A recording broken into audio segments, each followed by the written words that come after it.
اگر کسی کے لیے میٹھا پانی کا فلٹر پلانٹ لگایا تو پتہ بھی نہ چلے کس نے لگایا ہے، شہر شہر میں بینر لگانے کی ضرورت نہیں ہے، تم نے کس کے لیے کیا اسی کو صرف علم ہو، بس اگر اجر لینا ہے، اگر اجر کو ضائع کرنا ہے تو پھر دنیا کو بتا دو کہ میں نے کیا، یہ پلے باندھ لے سبق آج کے بعد۔ کوئی کام بھی جو خصوصاً رفاع عامہ کے لیے ہو، وہ اللہ کا کام ہو چاہے کسی انسانیت کا کام، اگر اس کا اجر سیونگ کرنا ہے آخرت کے لیے تو صرف اللہ کو علم، اور اگر آخرت میں اجر نہیں لینا، یہاں پہ بلے بلے کروانی ہے، نام قبول کروانا ہے، تو پھر ہر ایک کو بتاؤ کہ میں نے یہ کام کیا ہے۔ ربنا تقبل منا انک انت السمیع العلیم، گھر بن گیا۔ وَأَذِّن فِي النَّاسِ بِالْحَجِّ يَأْتُوكَ رِجَالًا وَعَلَىٰ كُلِّ ضَامِرٍ يَأْتِينَ مِنْ كُلِّ فَجٍّ عَمِيقٍ۔ ابراہیم اب لوگوں کو آواز لگاؤ اور کہو کہ اس گھر کا طواف کرو، حج کرو۔ یا اللہ کیسے آواز لگاؤ، کیسے لگاؤ؟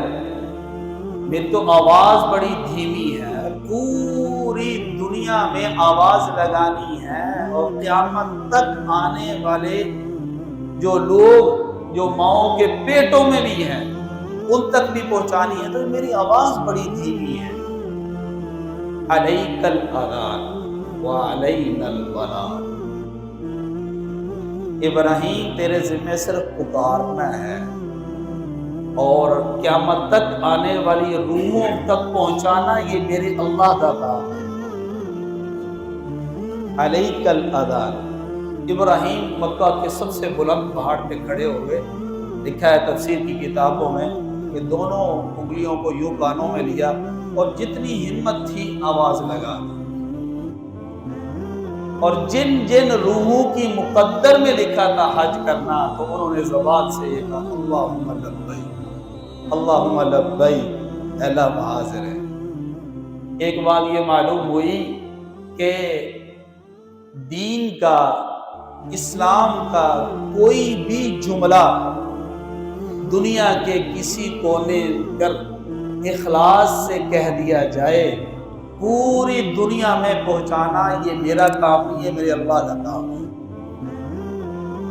کہیں بھی کھڑے ہو کر آپ اس مسجد میں بیٹھ کر چند لوگوں کے سامنے دین کی بات کرتے ہیں اور اسلام کی بات کرتے ہیں، لیکن آپ کی فکر، آپ کی سوچ، آپ کا اخلاص یہ ہے کہ اللہ اس بات کو پورے عالم میں پھیلا دے، اللہ کی قسم اللہ ایسے ہی آواز پہنچائے گا جیسے حج کی آواز کو پہنچائے گا۔ علیک الاذان وعلینا البلاغ۔ تو ابراہیم علیہ السلام نے آواز لگائی، پھر کیا ہوا؟ پھر حج، پھر قیامت تک جن کے نصیب میں ہے وہ حج کرنا ہے۔ ہمارے ہاں ایک کام میں سستی برتی جاتی ہے جو کہ غلط ہے، وہ یہ ہے بہت سے گھروں میں یہ سوچا جاتا ہے کہ اگر 4 بیٹے کمانے والے ہیں، صاحب نصاب ہیں، پیسے والے ہیں، ٹھیک ٹھاک کاروباری ہیں، تو وہ کہتے ہیں جی اب سب سے پہلے جو ہمارے بوڑھے ابا ہیں ہم کو حج پہ بھیج دیں، پھر ہم چاروں میں سے جو بوڑھا ہوگا وہ حج پہ جائے گا، پھر وہ اس میں سے جو زیادہ عمر والا ہوگا پھر وہ جائے گا۔ نہیں، یاد رکھنا، چاہے وہ 20 سال کا نوجوان ہو، اگر وہ صاحب نصاب ہے، اور دیکھیں استطاعت شرط ہے، من استطاع الیہ سبیلا، استطاعت والا ہے، پیسے والا ہے، اس پہ حج ایسے ہی فرض عین ہے جیسا کہ کسی عاقل بالغ پر نماز فرض عین ہے۔ اس کے اندر سستی کرنا کہ چلو جی پہلے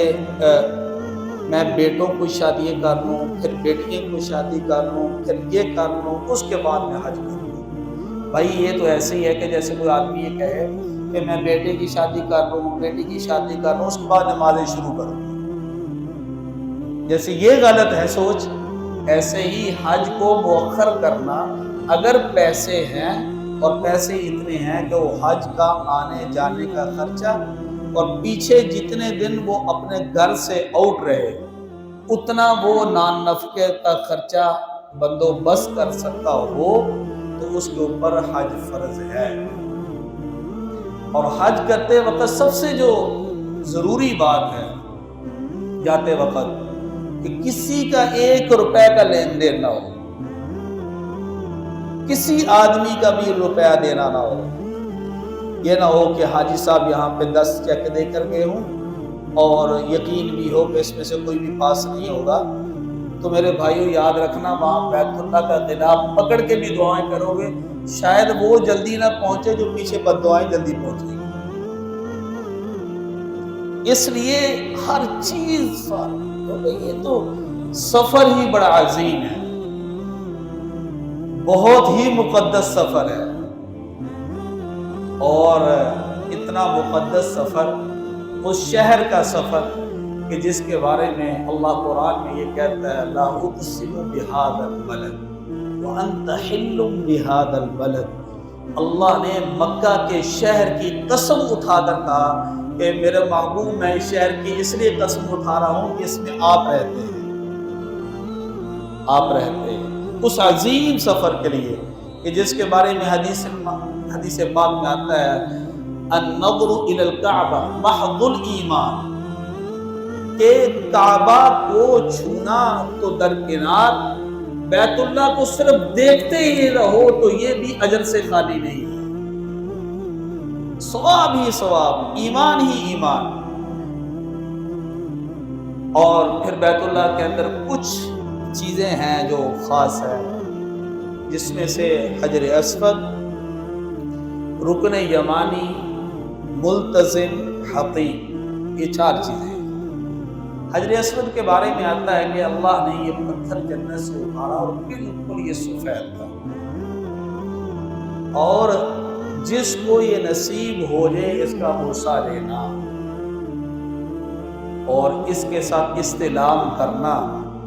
حدیث پاک میں آتا ہے کہ اللہ اس کو قیامت کے دن 2 آنکھیں دے گا، اس پتھر کو 2 آنکھیں دے گا، ایک زبان دے گا، ہونٹ دے گا، اور یہ اللہ کے سامنے ان بندوں کی مغفرت کی سفارش کرے گا جن جن لوگوں نے اس کو بوسہ دیا ہو، اس کی سفارش کرے گا۔ لیکن بوسہ دینے میں وہی شرط ہے جو میں آپ کو عرض کیا میں نے کہ کسی کو دھکا نہیں دینا، کسی میں جلد بازی نہیں کرنی، یہ نہ ہو کہ ثواب لیتے لیتے لوگوں کو اذیت ہو، دھکا ہو۔ آپ نے رسول اللہ صلی اللہ علیہ وسلم نے اونٹنی کے اوپر، قصبہ کے اوپر بیٹھ کر ہی آپ نے دور سے استلام کیا، یوں استلام کیا، اور استلام کر کے بسم اللہ اللہ اکبر، اور آپ نے ان ہاتھوں کو بوسہ دے دیا اور امت کو یہ بتا دیا کہ بوسہ لینے سے زیادہ اہم یہ ہے کسی بندے کو تکلیف نہ ہو۔ اور اس کے بعد آتا ہے رکن یمانی، جب آپ بیت اللہ سے طواف کر کے حجر اسود کی طرف آ رہے ہوں تو اس والا کونا جہاں تھوڑا سا غلاف کٹا ہوا ہے اس کو رکن یمانی کہتے ہیں، اس لیے یمانی کہتے ہیں کہ اس کی نسبت یمن کی طرف۔ اور یہاں پہ حضور اقدس صلی اللہ علیہ وسلم نے فرمایا ہے جو اس رکن یمانی سے گزرتے ہوئے یہ دعا کرتا ہے اللہم انی اسألک العفو والعافیت فی الدنیا والآخرہ ربنا آتنا فی الدنیا حسنہ وفی الآخرۃ حسنہ وقنا عذاب النار۔ یہ جو دعا کرتا ہے حضور صلی اللہ علیہ وسلم نے فرمایا کہ رکن یمانی پر اللہ کی طرف سے 70,000 فرشتے ڈیوٹی دیتے ہیں، جو یہ دعا کرتا ہے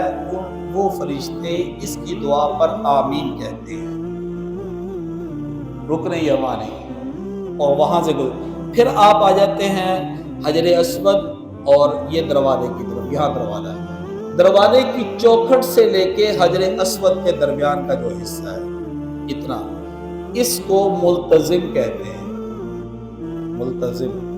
اور ملتزم کا معنی چمٹ جانا، جڑ جانا۔ رسول پاک صلی اللہ علیہ وسلم نے اپنے ہاتھوں کو یوں اٹھایا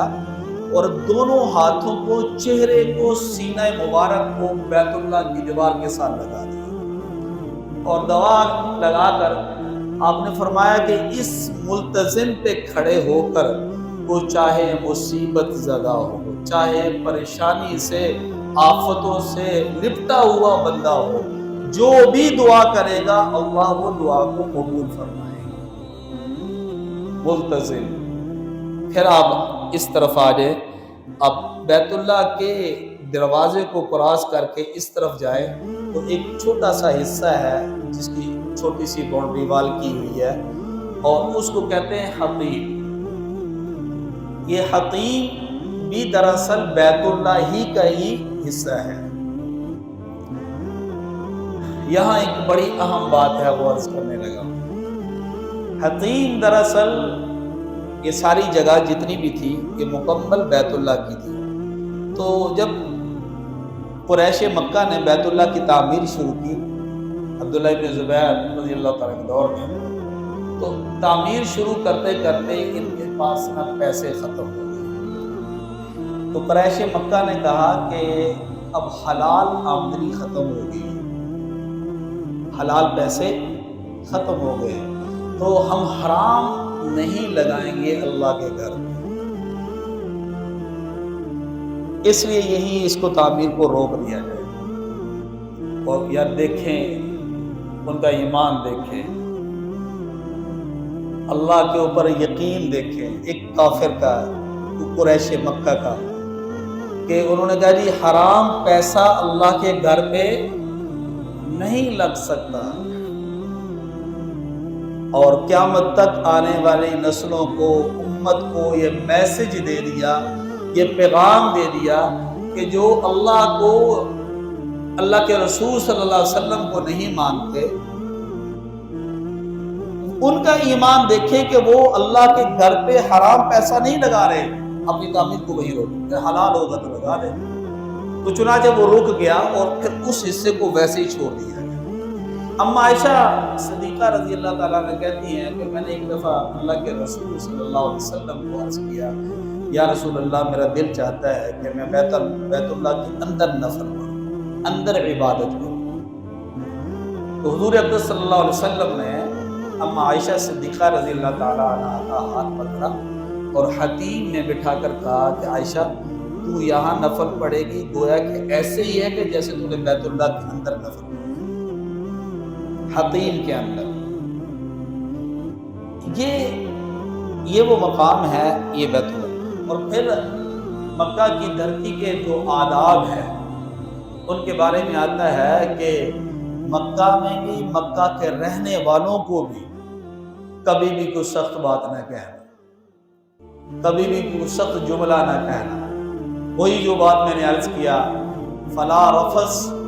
ولا فسوق ولا جدال فی الحج، کہ کوئی فحش بات بھی نہیں کرنی، کوئی گناہ کا کام بھی نہیں کرنا، کوئی لڑائی جھگڑا بھی نہیں کرنا۔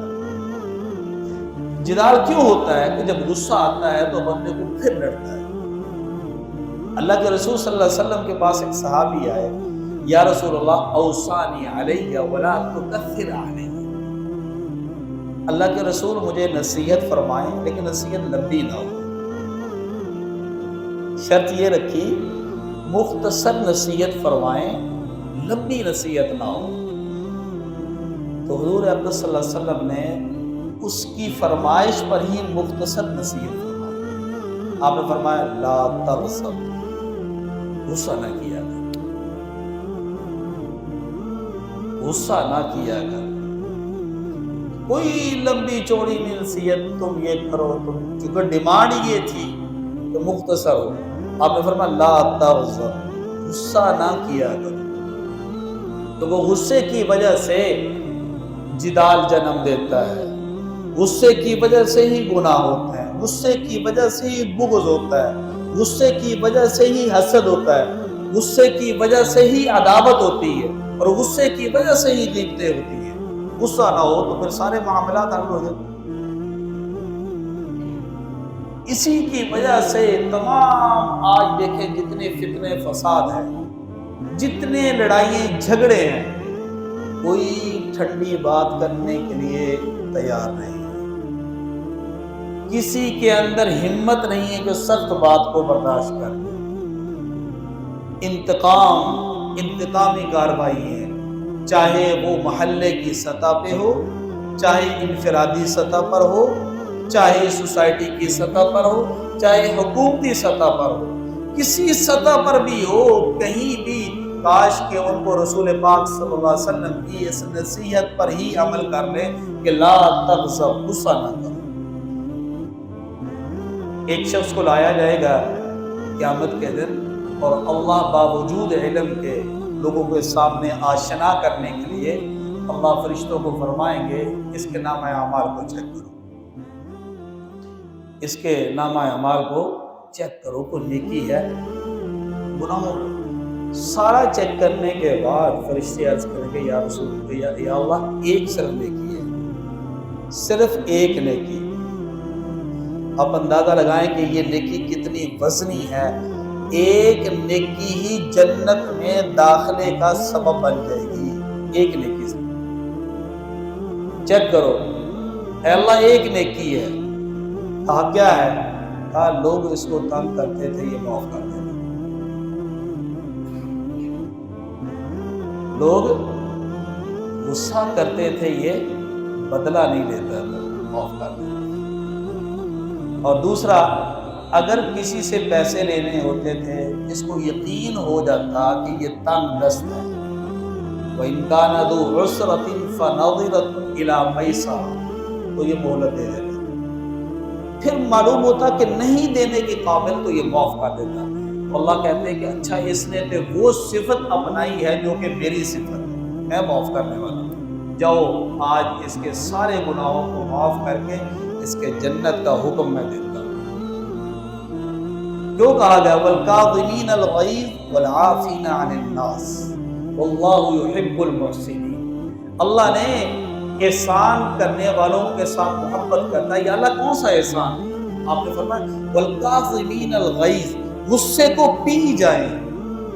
یہ نہیں کہا کہ غصہ نہ کرے، غصہ آتا ہے، انسان کی فطرت میں داخل ہے کہ غصہ آتا ہے، لیکن اللہ نے کیا خوبصورت جملہ ارشاد فرمایا، آئے غصہ لیکن کاظمین، گھونٹ پی جائے، چپ ہو جائے، اور کیا کرے والعافین عن الناس، معاف کر دیا ہے، اللہ یحب المحسنین۔ تو حج میں جو کام کرنے والا ہے سب سے اہم قدم بقدم، چاہے وہ مطاف کا مقام ہو، چاہے ہوٹل کی جگہ ہو، چاہے کھانے کی جگہ ہو، چاہے مینا ہو، چاہے عرفات ہو، چاہے مزدلفہ ہو، چاہے مدینہ ہو، کوئی مقام بھی ہو، اس مقام پہ کیا کرنا ہے؟ لا تغضب، غصہ نہیں کرنا، کوئی سخت بات کہہ دے، کوشش یہ کرنی کہ جو پانی پینے کے مقام پر آئیں تو کوئی پانی پینے کے لیے آئے تو اس کو پہلے جگہ دیں، پہلے آئے، اس لیے کہ یاد رکھنا یہ سب سے وزنی نیکیاں ہیں، سب سے مضبوط نیکیاں ہیں۔ وہ کیا ہے کہ کسی کو کچھ نہیں کہنا۔ آپ حج کریں، آپ بیت اللہ میں گھومیں، آپ جہاں پہ مرضی جائیں، اور مختلف، یہاں تک کہ بس اوقات میں نے وہاں پہ دیکھا،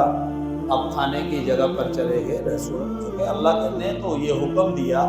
کہ مکہ میں اور مکہ کے باسیوں کو بھی کچھ نہیں کہنا، چاہے وہ باسی پاکستان سے گیا ہو، چاہے دنیا کے کسی کونے میں گیا ہو۔ تو کھانا لینے کے لیے گئے، طبیعت کے مطابق کبھی دیر ہو گئی، کبھی کو اچھا نہ ملا، تو اس پہ بھی کیا کہنا ہے؟ لا تغضب، غصہ نہیں کرنا، چپ رہنا ہے۔ تو یہ سب سے حج کا جو اہم سبق ہے وہ یاد رکھنا۔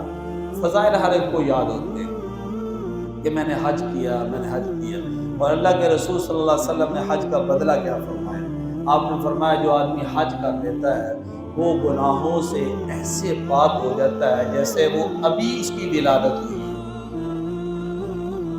پہلے دن کا جیسے بچہ